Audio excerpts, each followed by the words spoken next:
অধ্যায় 2 পদ, বাক্য ও বচন ব্র্যাকেটে টার্মস, সেন্টেন্সেস অ্যান্ড প্রপোজিশনস।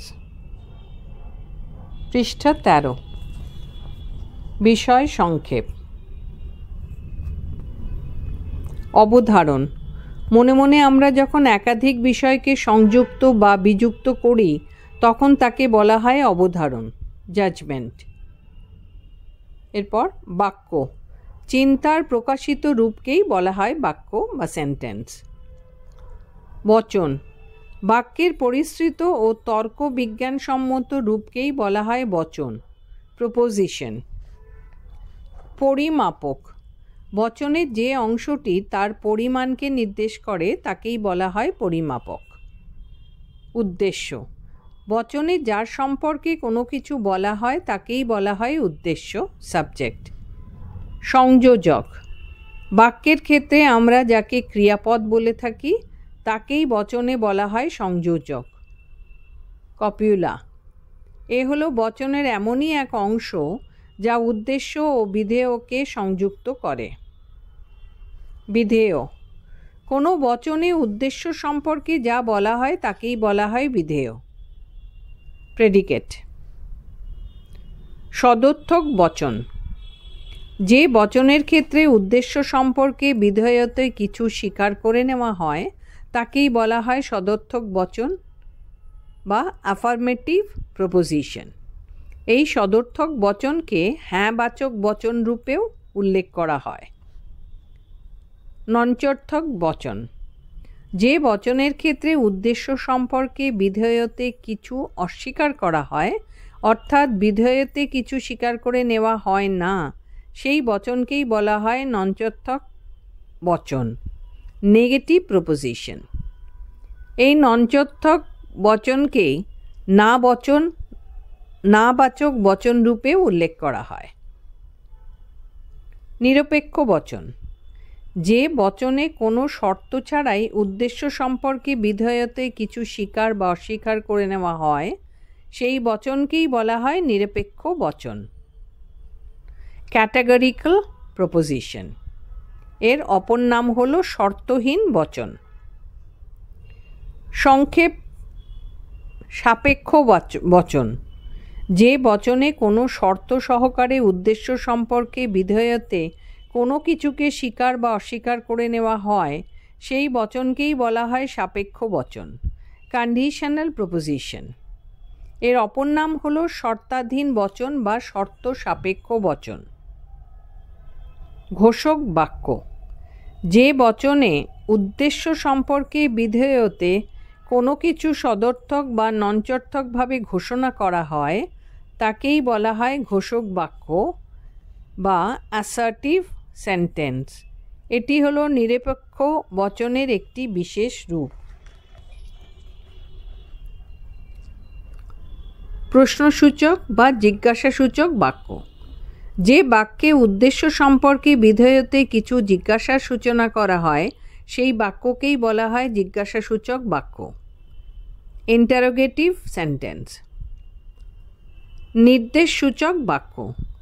যে বাক্যে উদ্দেশ্য পদটির মাধ্যমে বিধেয়তে কিছু নির্দেশ দেওয়া হয় তাকেই বলা হয় নির্দেশসূচক বাক্য, ইম্পারেটিভ সেন্টেন্স। গুণের দৃষ্টিকোণ।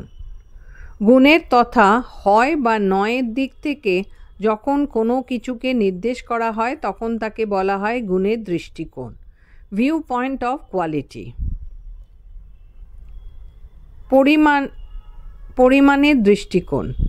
পরিমাণ তথা সার্বিক বা আংশিকের দিক থেকে যখন কোনো কিছুকে নির্দেশ করা হয় তখন তাকে বলা হয় পরিমাণের দৃষ্টিকোণ, ভিউ পয়েন্ট অফ কোয়ান্টিটি। সম্বন্ধের দৃষ্টিকোণ। কোনো বচনের উদ্দেশ্য এবং বিধেয়ের সম্বন্ধের দিক থেকে যখন কোনো কিছুকে বিচার করা হয় তখন তাকে বলা হয় সম্বন্ধের দৃষ্টিকোণ, ভিউ পয়েন্ট অফ রিলেশন। বচনের আকার।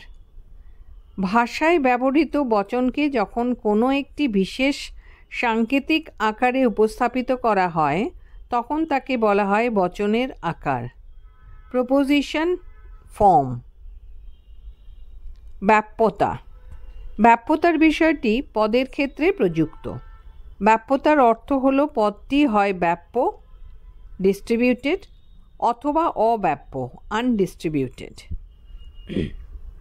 ব্যাপ্য, কোনো পদের মাধ্যমে যদি সেই পদের পরিপূর্ণ পরিমাপকে ব্র্যাকেটে বাক্যার্থকে সূচিত করে তবে বলা হয় সে পদটি ব্যাপ্য ডিস্ট্রিবিউটেড।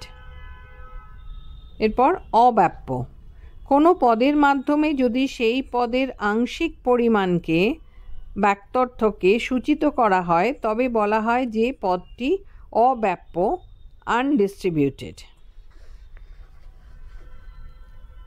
বাক্যার্থ, বাক্যার্থর বিষয়টি বচনের অন্তর্গত পদের ক্ষেত্রে প্রযুক্ত।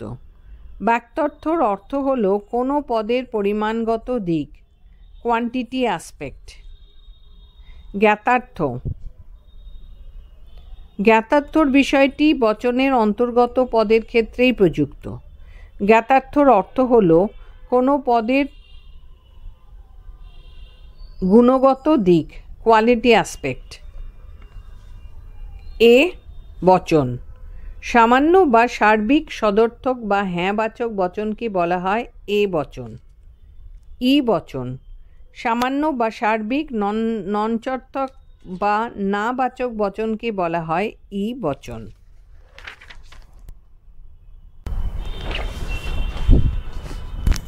পৃষ্ঠা 14। আই বচন, বিশেষ সদর্থক বা হ্যাঁবাচক বচনকে বলা হয় আই বচন। ও বচন, বিশেষ নঞ্চর্থক বা না বাচক বচনকে বলা হয় ও বচন। LF, লজিক্যাল ফর্ম অর্থাৎ বাক্যের তর্কবিজ্ঞান সম্মত আকার।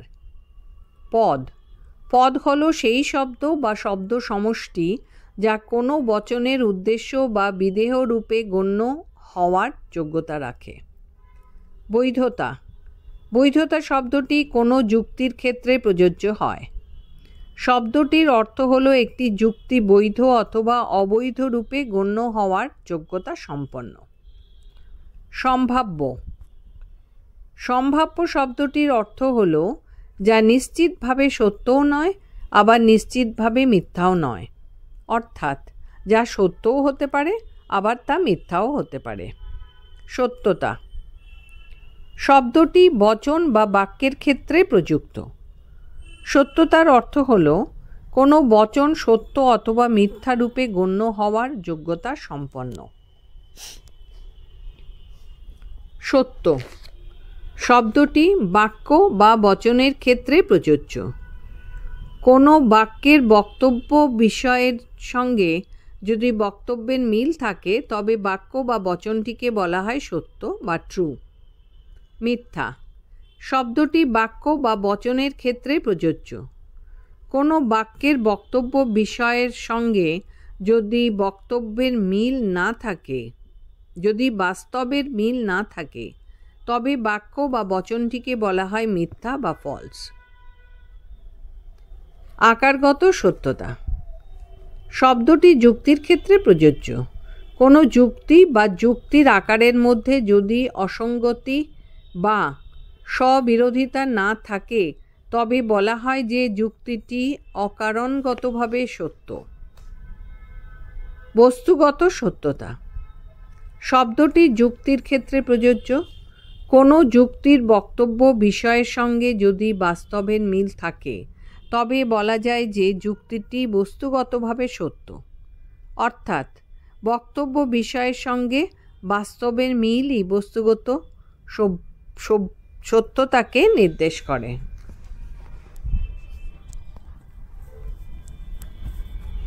এরপর দীর্ঘ উত্তরভিত্তিক প্রশ্নাবলী। প্রশ্ন 1, বাক্য ও বচন কাকে বলে? বাক্যের অংশগুলি কি? উদাহরণ সহ আলোচনা করো। মার্কস 2+6। উত্তর, বাক্য। মানুষ চিন্তাশীল জীব। মানুষের চিন্তার সার্বিক প্রকাশ ঘটে ভাষার মাধ্যমে। ভাষার মাধ্যমে প্রকাশিত চিন্তাকেই ব্যাকরণগত অর্থে বলা হয় বাক্য বা সেন্টেন্স। এই ভাষাগত বাক্য ব্যবহারের মাধ্যমেই আমরা আমাদের চিন্তার আদান প্রদান করে থাকি। বচন। বচন হল বাক্যের তর্ক বিজ্ঞানসম্মত রূপ। এই তর্ক বিজ্ঞানসম্মত রূপই হল বাক্যের পরিশ্রুত রূপ। বচন দ্বারাই গঠিত হয় যুক্তি বা আর্গুমেন্ট।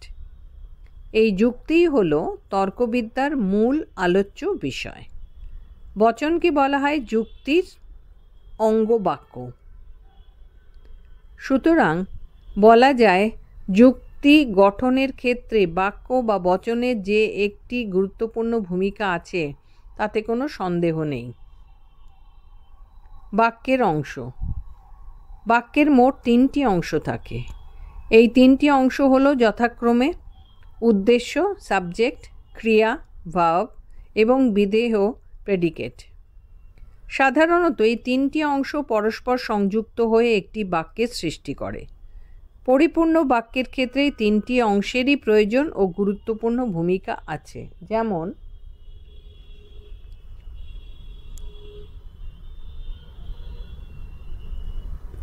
বাবা যায় বাজারে। বাবা হলো উদ্দেশ্য, যায় হলো ক্রিয়া, আর বাজারে হলো বিধেয়। বাক্যের অংশগুলির সংবদ্ধতার নিয়ম। বাক্যের অংশগুলির সংবদ্ধতার ক্ষেত্রে কোনো নির্দিষ্ট নিয়ম নেই।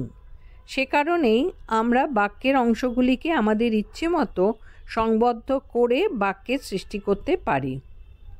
এর ফলে বাক্যের আকারও ভিন্ন ভিন্ন রূপে হতে পারে। যেমন 1 বাবা যায় বাজারে। এখানে বাক্যের 3টি অংশ পরস্পর সন্নিবেশিত হয়েছে। 2 বাজারে যায় বাবা। এখানে বাক্যের অংশ 3টিকে উল্টোভাবে সন্নিবেশিত করা হয়েছে। 3 বাবা বাজারে যায়। এখানে বাক্যের অংশ 3টিকে উদ্দেশ্য, ক্রিয়া এবং বিধেয় এভাবে পরপর সন্নিবেশন করা হয়নি। 4 বাজারে বাবা যায়। এখানেও বাক্যের অংশ 3টিকে সাধারণ রীতি অনুযায়ী পরপর উল্লেখ করা হয়নি। বাক্যাংশের অনুপস্থিতিতেও বাক্য। বাক্যের ক্ষেত্রে 3টি অংশ আছে। এই 3টি অংশের মধ্যে আমরা প্রথমে উদ্দেশ্যকে, তারপর ক্রিয়াকে এবং সবশেষে বিধেয়কে সাধারণভাবে উল্লেখ করে থাকি। আবার অনেক সময় এই অংশগুলিকে আমাদের ইচ্ছামতো অন্যভাবেও উল্লেখ করতে পারি। অনেক সময় আবার এই অংশগুলির কোনোটিকে আমরা উহ্য রাখতেও পারি। এর ফলে কিন্তু বাক্যটির মর্যাদার কোনো হানি ঘটে না। যেমন বাবা বাজারে। এখানে যায় নামক ক্রিয়াপদের অংশটিকে উহ্য রাখা হয়েছে। এই শব্দটিকে উহ্য রাখলেও আমাদের চিন্তার প্রকাশ রূপে বাক্যটির অর্থের কোনো হানি ঘটে না।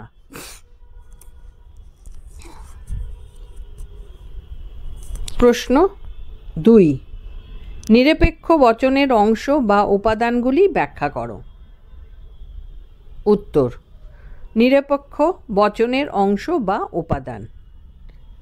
নিরপেক্ষ বচনের এই সমস্ত অংশ বা উপাদানকে পৃথক পৃথকভাবে আলোচনা করা হলো। 1 পরিমাপক। যে অংশটি দিয়ে কোনো বচনের উদ্দেশ্য অংশের পরিমাণ বা বিস্তৃতিকে সূচিত করা হয় তাকেই বলা হয় বচনের পরিমাপক বা কোয়ান্টিটি। অর্থাৎ বচনের পরিমাণ নির্দেশক অংশটিই হলো তার পরিমাপক। উদাহরণ: 1 সকল মানুষ হয় মরণশীল ব্র্যাকেটে সার্বিক পরিমাপক। 2 কোনো কোনো মানুষ হয় মরণশীল ব্র্যাকেটে আংশিক পরিমাপক। পৃষ্ঠা 15।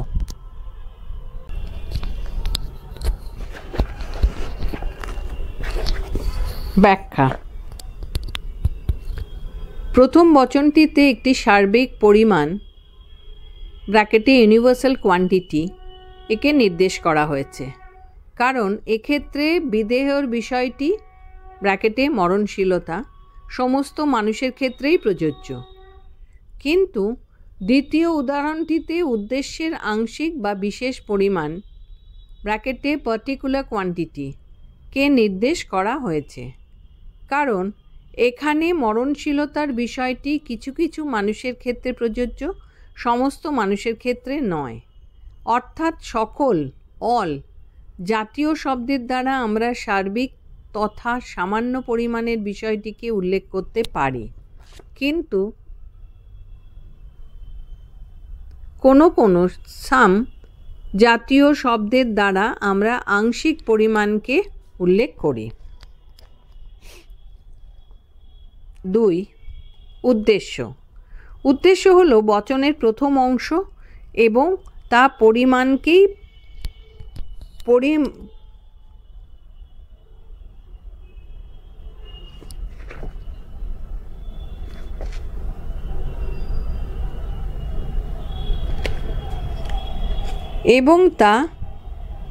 পরিমাণকের পরই অবস্থান করে। বচনে যে পদ সম্পর্কে বা যার সম্পর্কে বিধেয়তে কিছু স্বীকার বা অস্বীকার করা হয় তাকেই বলা হয় উদ্দেশ্য, সাবজেক্ট। অর্থাৎ বিধেয়তে এই উদ্দেশ্য সম্পর্কেই কোনো সদর্থক বা হ্যাঁবাচক অথবা নঞ্চর্থক নাবাচক বক্তব্য প্রকাশ করা হয়। উদাহরণ: 1. সকল মানুষ হয় চিন্তাশীল। 2. কোনো মানুষ নয় চিন্তাশীল। ব্যাখ্যা: এই দুটি উদাহরণেই মানুষ পদটি উদ্দেশ্য হিসেবে ব্যবহৃত হয়েছে। এই উদ্দেশ্য তথা মানুষ সম্পর্কে বিধেয়তে চিন্তাশীল পদটি উল্লেখিত হয়েছে। প্রথম উদাহরণে তা সদর্থকভাবে গৃহীত হয়েছে, কিন্তু দ্বিতীয় উদাহরণে তা নঞ্চর্থকভাবে গণ্য হয়েছে। প্রশ্ন 3. বচনের বৈশিষ্ট্যগুলি উল্লেখ করো।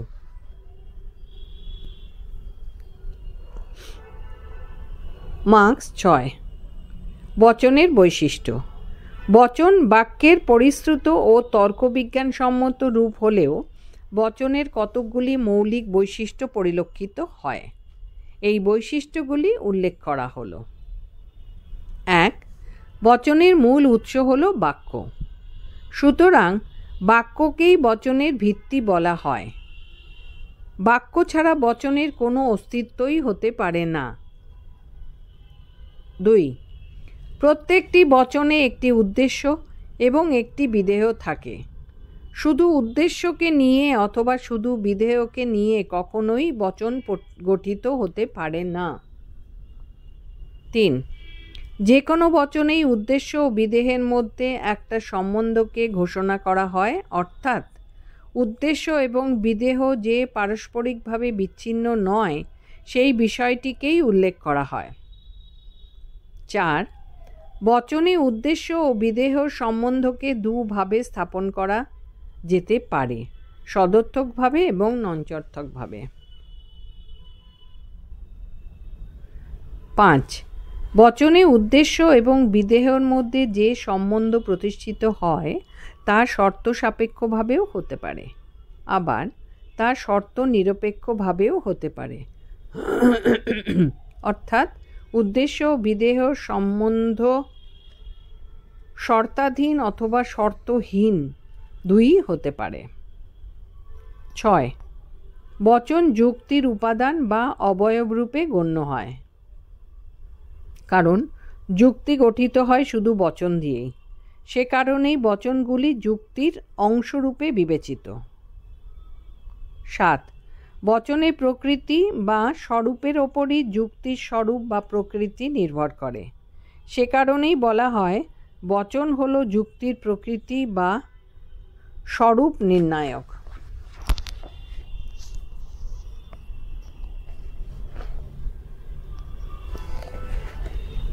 8. সমস্ত বচনে বাক্যরূপে গণ্য হলেও সমস্ত বাক্যকে কখনোই বচনের মর্যাদা দেওয়া যায় না। 9. বচনের সঙ্গে সত্যতার প্রশ্নটি ওতপ্রোতভাবে জড়িত, কারণ প্রত্যেকটি বচনই হয় সত্যরূপে গণ্য হবে অথবা মিথ্যারূপে গণ্য হবে। সত্য মিথ্যা হওয়া ছাড়া বচনের আর তৃতীয় কোনো শর্ত নেই। 10. বচনের সত্যতার উপর যুক্তির বৈধতা নির্ভরশীল। অর্থাৎ বচনের সত্য মিথ্যার সাহায্যেই যুক্তির বৈধতা নির্ণয় করা যেতে পারে। 11. বচনের প্রয়োগক্ষেত্র বাক্যের প্রয়োগক্ষেত্র অপেক্ষা অনেক কম, কারণ বচনকে আমরা শুধু তর্কবিদ্যার যুক্তির ক্ষেত্রে প্রয়োগ করে থাকি। আমাদের দৈনন্দিন ব্যবহারিক জীবনে এর কোনো প্রয়োগ দেখা যায় না। প্রশ্ন 4. বাক্য থেকে বচনে পরিণত করার নিয়মগুলি উদাহরণসহ উল্লেখ করো। উত্তর: বাক্য থেকে বচনে পরিণত করার নিয়ম।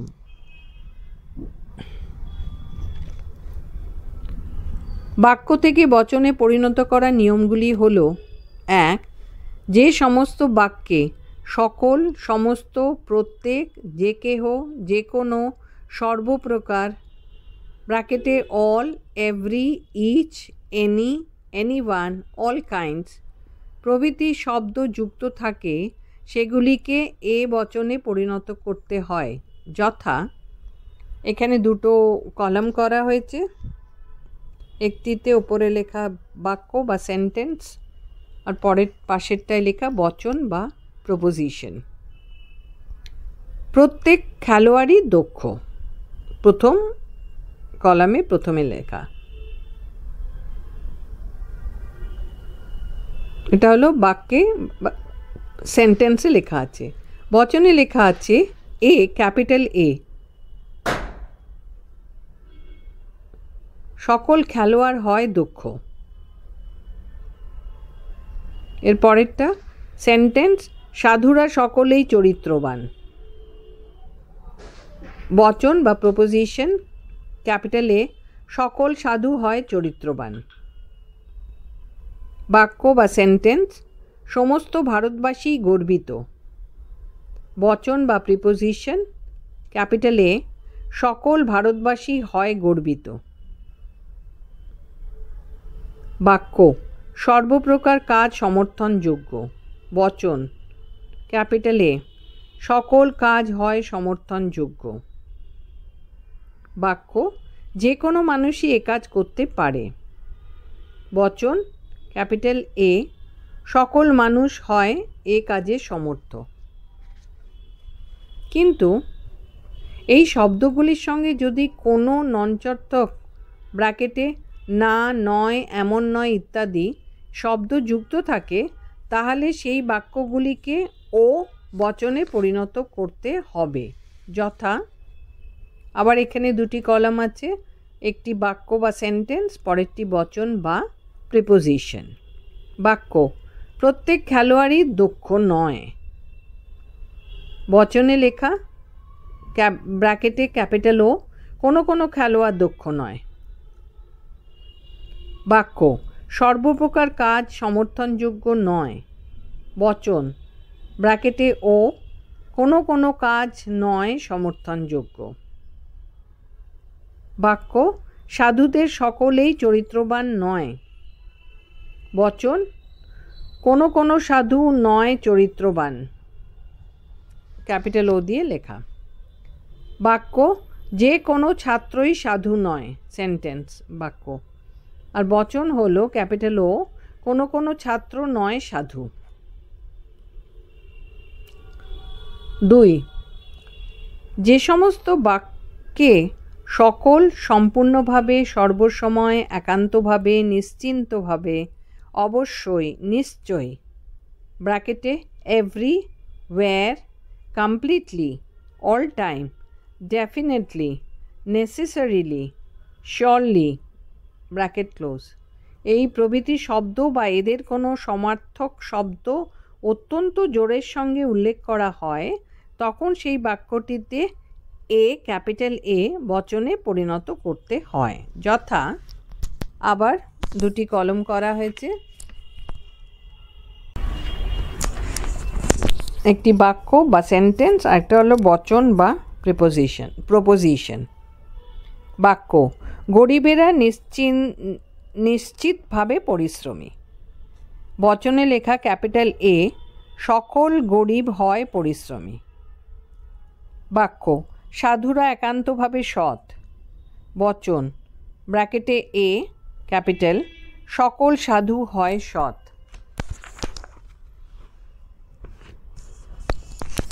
পৃষ্ঠা 16। এর পরের বাক্য লেখা আছে, কলামটাই আমরা কন্টিনিউ করছি। বাক্য বা সেন্টেন্স, অন্যদিকে বচন বা প্রপোজিশন। বাক্য শিল্পীরা অবশ্যই কল্পনাপ্রবণ। বচন ক্যাপিটাল এ ব্র্যাকেটে, সকল শিল্পী হয় কল্পনাপ্রবণ। বাক্য গোলাপ ফুল সর্বত্রই সুরভিযুক্ত। বচন ক্যাপিটাল এ, সকল গোলাপ ফুল হয় সুরভিযুক্ত।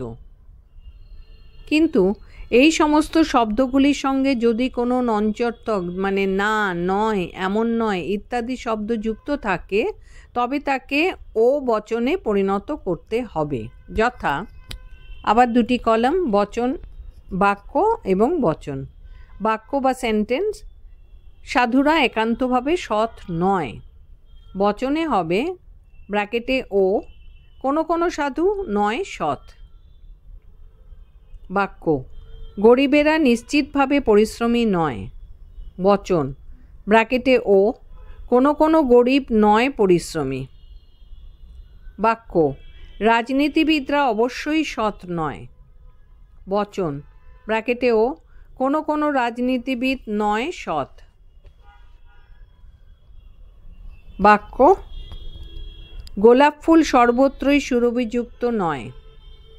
বচন ক্যাপিটাল ও ব্র্যাকেটে, কোনো কোনো গোলাপ ফুল নয় সুরভিযুক্ত। 3, যে সমস্ত বাক্যে কখনোই নয়, কোনো কিছুই নয়, কেহই নয়, কোনো মতেই নয়, একটিও নয়, কোনো ব্যক্তিই নয়, ব্র্যাকেটে never, nothing, nobody else, by no means, not even the single, no man, bracket close প্রভৃতি শব্দ যুক্ত থাকে সেই সমস্ত বাক্যকে ই ক্যাপিটাল ই বচনে পরিণত করতে হয়। যথা, আবার দুটি কলাম আছে এখানে, বাক্য এবং বচন। বাক্য সাধুরা কখনোই অসৎ নয়। বচন ক্যাপিটাল ই, কোনো সাধু নয় অসৎ। বাক্য একটি ছাত্র এ প্রশ্নের উত্তর দিতে পারে না। বচন ক্যাপিটাল ই, কোনো ছাত্র নয় এমন যে এ প্রশ্নের উত্তর দিতে পারে। বাক্য একটিও বীর যোদ্ধা নেই। বচন ক্যাপিটাল ই, কোনো যোদ্ধা নয় বীর। বাক্য কেহই এ কাজের উপযুক্ত নয়। বচন ক্যাপিটাল ই, কোনো ব্যক্তি নয় এ কাজের উপযুক্ত। 4, যে সমস্ত বাক্যে অনেক, অধিকাংশ, অনেকাংশ, সাধারণত, কয়েকটি, কিছু কিছু, প্রায়শই, বহু, একটি ছাড়া সব, শতকরা এত ভাগ প্রভৃতি শব্দ যুক্ত থাকে সেই সমস্ত বাক্যকে আই বচনে পরিণত করতে হয়। যথা, আবার দুটি কলাম করা হয়েছে, বাক্য এবং বচন। বাক্য কয়েকটি মানুষ সৎ। বচন আই ক্যাপিটাল আই, কোনো কোনো মানুষ হয় সৎ। বাক্য শতকরা 50% ছাত্র পরীক্ষায় কৃতকার্য। বচন ক্যাপিটাল আই, কোনো কোনো ছাত্র হয় পরীক্ষায় কৃতকার্য। বাক্য ধনীরা প্রায়শই স্বার্থপর। বচন ক্যাপিটাল আই, কোনো কোনো ধনী হয় স্বার্থপর। বাক্য বহু লোকই আস্তিক। বচন ক্যাপিটাল আই, কোনো কোনো লোক হয় আস্তিক। কিন্তু এই সমস্ত শব্দের সঙ্গে যদি কোনো নঞ্চর্থক শব্দ বা চিহ্ন যুক্ত থাকে তাহলে সেই বাক্যকে ও বচনে পরিণত করতে হয়। যথা, দুটি কলাম আছে, বাক্য এবং বচন। বাক্য, অধিকাংশ মানুষ গরিব নয়। বচন, ক্যাপিটাল ও, কোনো কোনো মানুষ নয় গরিব। বাক্য, অনেক কবি নোবেল প্রাপক হয়। বচন, ব্র্যাকেটে ও ক্যাপিটাল ও, কোনো কোনো কবি নয় নোবেল প্রাপক। বাক্য, বহু শ্রমিকই কবি নয়। বচন, ব্র্যাকেটে ক্যাপিটাল ও, কোনো কোনো শ্রমিক নয় কবি। বাক্য, সাধারণত মানুষ সুখী নয়। বচন, ব্র্যাকেটে ক্যাপিটাল ও, কোনো কোনো মানুষ নয় সুখী।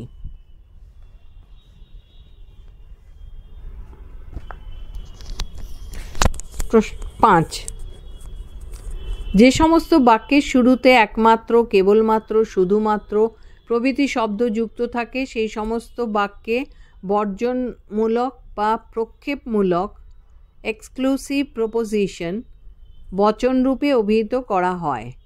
এই সমস্ত বাক্যকে বচনে পরিণত করার মূল নিয়ম হলো দুটি। বাক্যটিকে হয় ক্যাপিটাল এ বচনে পরিণত করতে হবে অথবা তাকে ক্যাপিটাল ই বচনে পরিণত করতে হবে। বাক্যটিকে এ বচনে পরিণত করতে গেলে উদ্দেশ্য এবং বিধেয়ের স্থান পরিবর্তন করতে হবে। যথা, আবার দুটি কলাম, বাক্য এবং বচন। বাক্য, কেবল ধার্মিকরা সুখী। বচন, ব্র্যাকেটে ক্যাপিটাল এ, সকল সুখী ব্যক্তি হয় ধার্মিক। বাক্য, শুধুমাত্র সাধুরাই উদার। বচন, ক্যাপিটাল এ ব্র্যাকেটে, সকল উদার ব্যক্তি হয় সাধু। একমাত্র সৈনিকেরাই নির্ভীক। বাক্য, বচন, ব্র্যাকেটে ক্যাপিটাল এ, সকল নির্ভীক ব্যক্তি হয় সৈনিক। বাক্য, কেবলমাত্র শিশুরাই সরল। বচন, ক্যাপিটাল এ ব্র্যাকেটে, সকল সরল জীব হয় শিশু। কিন্তু বাক্যটিকে যদি ই বচনে পরিণত করতে হয় সেক্ষেত্রে বাক্যটির বিরুদ্ধ পদকে বচনের উদ্দেশ্য হিসেবে ব্যবহার করতে হবে। যথা, আবার কলাম দুটি, বাক্য এবং বচন। বাক্য, কেবল ধার্মিকেরা সুখী। বচন, ব্র্যাকেটে ক্যাপিটাল ই, কোনো অধার্মিক নয় সুখী। বাক্য, শুধু সাধুরাই উদার। বচন, ব্র্যাকেটে ক্যাপিটাল ই, কোনো অসাধু নয় উদার। বাক্য, একমাত্র সৈনিকেরাই নির্ভীক।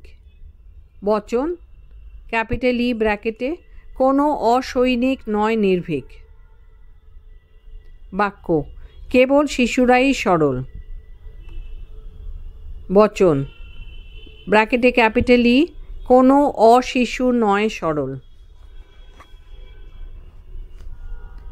অনেকে আবার তৃতীয় একটি পন্থার কথা বলেন এবং সেক্ষেত্রে এই সমস্ত শব্দযুক্ত বাক্যকে ক্যাপিটাল আই বচনে পরিণত করার পক্ষপাতী। যথা, কেবল ধার্মিকেরাই সুখী। ক্যাপিটাল আইয়ে, কোনো কোনো ধার্মিক ব্যক্তি হয় সুখী। কিন্তু এই পন্থাটি বিশেষ যুক্তিসম্মত নয় বলে এখানে তা বর্জিত হয়েছে।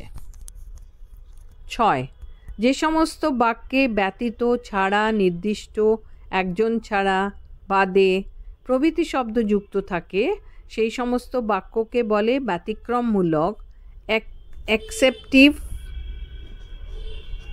প্রপোজিশন বচন।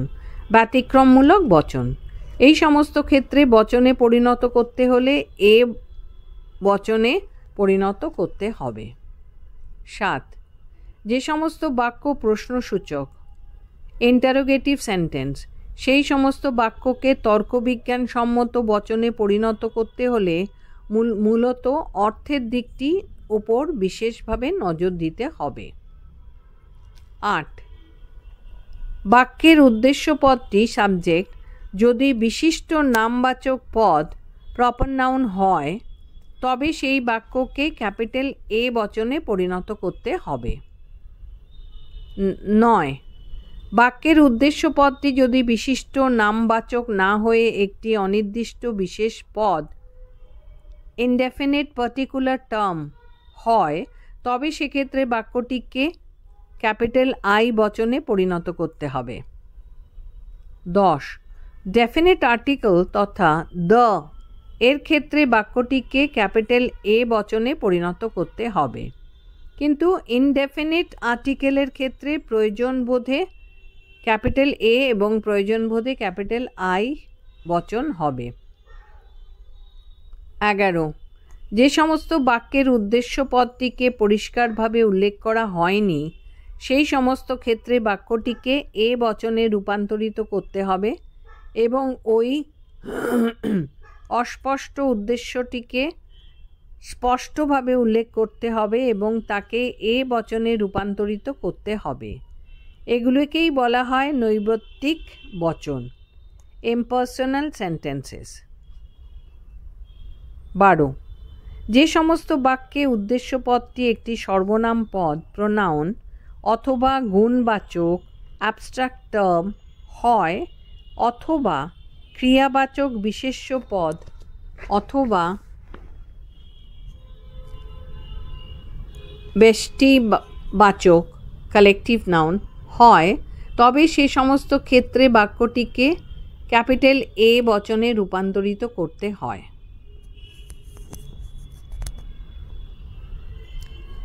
13.